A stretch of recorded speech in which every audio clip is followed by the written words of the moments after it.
Perkenalkan, nama saya Munawaroh, program studi Bahasa Inggris Universitas Pancasila Bekasi 1820569, dosen pengampu Weni Rahayu MPD.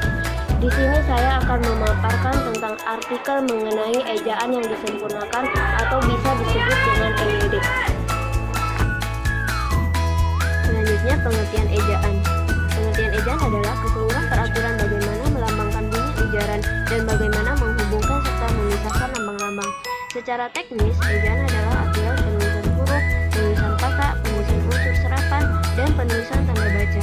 Ejaan yang disempurnakan EYD adalah ejaan bahasa Indonesia, ejaan Republik atau ejaan Suwandi yang berlaku sejak tahun 1972. Ejaan ini menggantikan ejaan sebelumnya.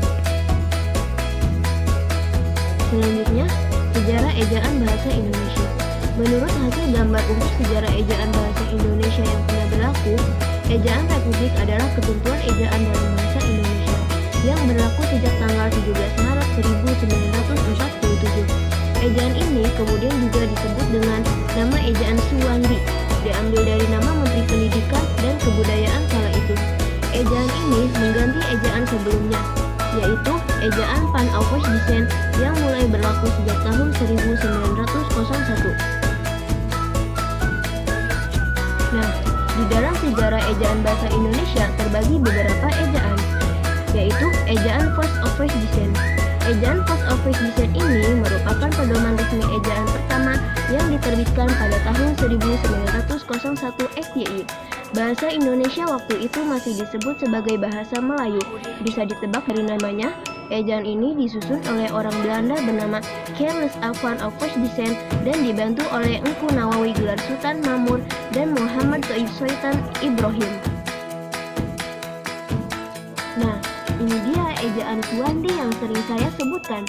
Ejaan Suwandi, ejaan ini menggantikan ejaan Van Aufwärtsdeutsch setelah diresmikan pada tanggal 19 Maret 1947. Kenapa disebut ejaan Suwandi? Benar sekali, karena penyusunnya adalah Mr. Raden Suwandi yang waktu itu menjabat sebagai Menteri Pendidikan, Pengajaran, dan Kebudayaan. Oh iya, ejaan ini dikenal juga sebagai ejaan Republik loh. Mengapa? Karena pembaharuan dan ejaan Suwandi terletak dalam penggunaan diftong atau yang bisa disebut dengan gabungan dua huruf vokal oi yang diganti dengan huruf menjadi u dan dihapuskannya tanda apostrof. Nah, tanda apostrof ini diganti menjadi huruf k atau tidak dituliskan sama sekali. Contohnya, Jumat, Jumat, rakyat, rakyat, maaf, maaf. Selanjutnya, ejaan pembaharuan. Melalui Kongres Bahasa Indonesia II di Medan tahun 1954, Prof. Muhammad Yamin menyarankan agar ejaan Suwandi disempurnakan. Pembaharuan yang disarankan panitia yang diketuai Prijono dan Eka Topo antara lain membuat standar satu fonem satu huruf dan diftong ai, au, dan oi. Dieja menjadi ai, au, dan oi.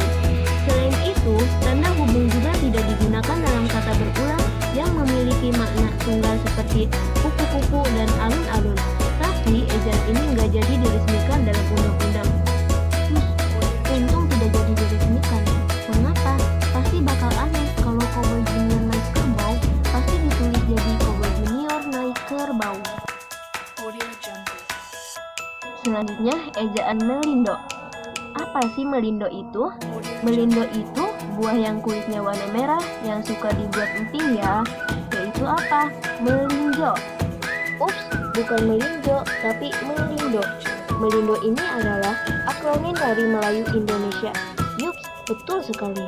Draft penyusun ejaan ini disusun pada tahun 1959 atas kerjasama Indonesia dan Persekutuan Tanah Melayu, yang di dalam hal ini adalah Malaysia. Perubahan yang diajukan dalam ejaan ini gak jauh berbeda kok dari ejaan pembaharuan. Mengapa? Ejaan Melindo ini bertujuan untuk menyeragamkan ejaan yang digunakan kedua negara. Secara karya Indonesia dan Malaysia, bahasanya mirip-mirip gitu. Tapi sayang, ejaan ini pun gagal diresmikan akibat ketegangan politik Indonesia dan Malaysia waktu itu.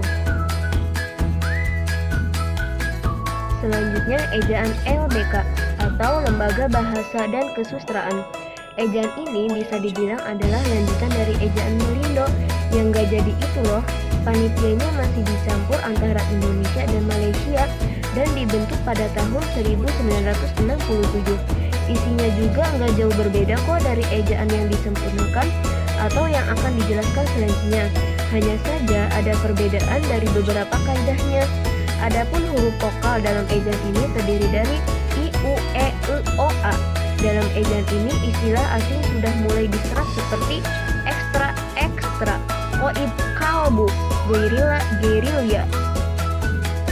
Nah, ejaan ini yang kita tunggu-tunggu. Apa itu?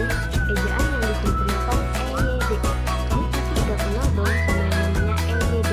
Ejaan ini berlaku sejak tahun 1972 sampai 2015. Di antara deretan mantan ejaan di atas, EYD ini yang paling awet loh. Mengapa? Karena ejaan ini mengatur secara lengkap tentang kaidah penulisan bahasa Indonesia, antara lain tentang unsur bahasa serapan, tanda baca, pemakaian kata, pelafalan huruf E, penggunaan huruf kapital, dan penggunaan cetak miring. Selain itu, huruf F, V, Q, X, dan Z yang kental dengan unsur bahasa asing resmi menjadi bagian bahasa Indonesia. Nah, ini dia ejaan bahasa Indonesia atau EBI, yaitu bahasa negeri tercinta kita. Berdasarkan Peraturan Menteri Pendidikan dan Kebudayaan Republik Indonesia Nomor 50 Tahun 2015 tentang Pedoman Umum Ejaan Bahasa Indonesia, EBI pun resmi berlaku sebagai ejaan baru bahasa Indonesia. Katanya, latar belakang diresmikan ejaan baru ini adalah karena perkembangan pengetahuan, teknologi, dan seni sehingga pemakaian bahasa Indonesia semakin luas.